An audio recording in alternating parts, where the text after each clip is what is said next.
Mar Elias college Kottappadi നിങ്ങളുടെ ഭാവിക്ക് ഒരു ഉറച്ച അടിത്തറ.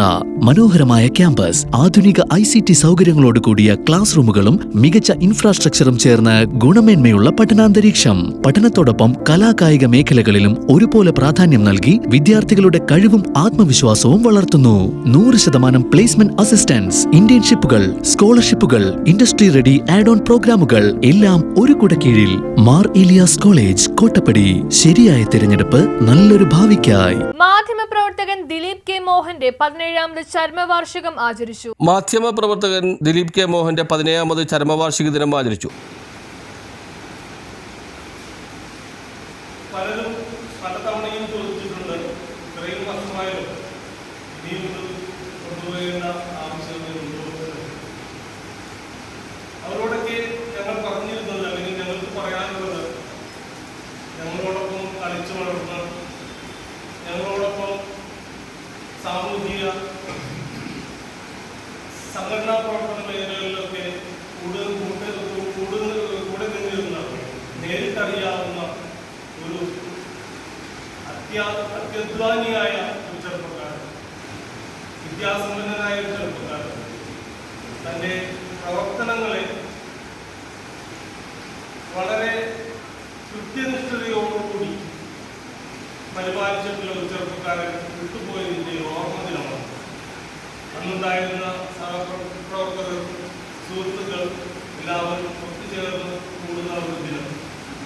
പള്ളുരുത്തി STPOI സ്കൂൾ ഹാളിൽ നടത്തിയ അനുസ്മരണ സമ്മേളനം സാഹിത്യകാരൻ MB ബെന്നി ഉദ്ഘാടനം ചെയ്തു. ദീപം വത്സന്റെ അധ്യക്ഷനായി. മാധ്യമപ്രവർത്തകൻ CS ഷിജു, KK സുദേവ്, മാധ്യമപ്രവർത്തകൻ MM Saleem, P Rajesh, Vipin Palluruthy, NE Alexander, PN Shaji, Sanalkumar, ഗാദികൻ Palluruthy Ramendran, PP Saju, KVS Bose, K Rasheed, PM Ashokan തുടങ്ങിയവർ സംസാരിച്ചു.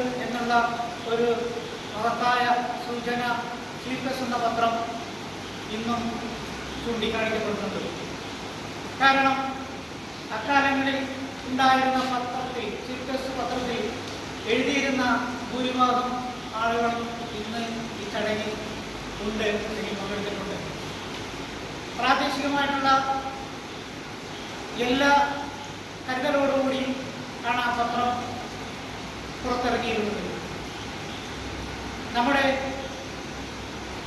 സിവിൽ സപ്ലൈസിൻ്റെ കുമ്പളങ്ങി വഴി ശാഖയിലെ പ്രവർത്തനങ്ങൾ അന്ന് അത്യന്തം ദുഷ്കരമായിരുന്ന ആ ഒരു പ്രവർത്തന സമയത്ത് ചീഫ് പത്രത്തിൽ വാർത്താ കുറിപ്പുണ്ടായിരുന്നു.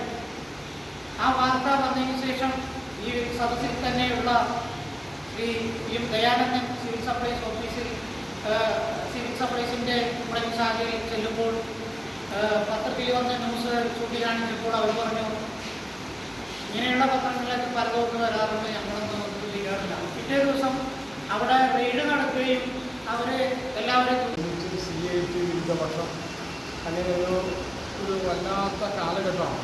CPM-നകത്ത് പരസ്പരമായ ഏറ്റുമുട്ടലുകൾ ഉണ്ടായിരുന്നൊരു കാലം. ആ കാലത്താണ് ഞാനൊക്കെ പത്രപ്രവർത്തനം നടന്നിരുന്നത്.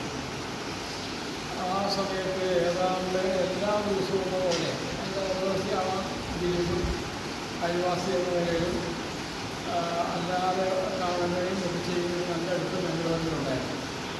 പലപ്പോഴും അദ്ദേഹത്തിൻ്റെ ബൈക്കിൽ കയറി ഞാൻ ഒരുപാട് യാത്ര ചെയ്തു. അത്രയ്ക്ക് നല്ല അടുപ്പവും ഈ പാർട്ടിയുടെ അടുപ്പത്തിനൊക്കെ ഒരു ബുദ്ധിമുട്ടുണ്ടാകുന്ന വെച്ചാൽ അത് മാർക്സിസ്റ്റ് പാർട്ടിയാണെങ്കിലും കോൺഗ്രസ് ആണെങ്കിലും BJP ആണെങ്കിലും ഏത് പാർട്ടിക്കുള്ളൊരു കുഴപ്പമാണ്. അവരുടെ അനുയായികൾ ധരിക്കുന്നത് എല്ലാവരും പരസ്പരം കെട്ടുറപ്പോടുകൂടി പരസ്പര ശത്രുതയില്ലാതെ പ്രവർത്തിക്കുന്ന പാർട്ടിയാണ്. അവരവരുടെ പാർട്ടി എന്നാണ് എല്ലാ പാർട്ടിക്കാരും എത്തിയിരുന്നത്. അങ്ങനെയൊന്നുമല്ല. എല്ലാ പാർട്ടികളിലും അതിൻ്റെ അകത്തുള്ള അന്തർചിത്രവും ആഭ്യന്തര പ്രശ്നങ്ങളും പരസ്യമായി പറയുന്നതും രഹസ്യമായി പറയുന്നതൊക്കെ ഒരുപാടുണ്ട്. ഈ പത്രപ്രവർത്തകൻ്റെ ഒരു ദുര്യോഗം എന്താണെന്ന് വെച്ചാൽ ഈ പറയുന്ന വാർത്തകൾ മുഴുവൻ നമ്മൾ കേൾക്കും, സൗകര്യമായിട്ടുള്ളതിനെ കുറിച്ച് കാണും. ഇത് തന്നെ ഈ നമ്മളോട് ഈ അവരുടെ പാർട്ടിയിൽ തന്നെ ഉള്ള ആൾക്കെതിരെ പറഞ്ഞ വാർത്ത നമ്മളോട് പറഞ്ഞ ആൾ തന്നെ പിന്നീട് TVയിലിരുന്ന് മാധ്യമ സിൻഡിക്കേറ്റാണ് അങ്ങനെ സംഭവിക്കാന്ന് പറയുന്നത് നമ്മൾ കേൾക്കും. ഈ തൊഴിലിൻ്റെ ബുദ്ധിമുട്ടെന്നാണ് ഈ പത്രപ്രവർത്തനത്തിന് തൊഴിലിൻ്റെ ബുദ്ധിമുട്ട്.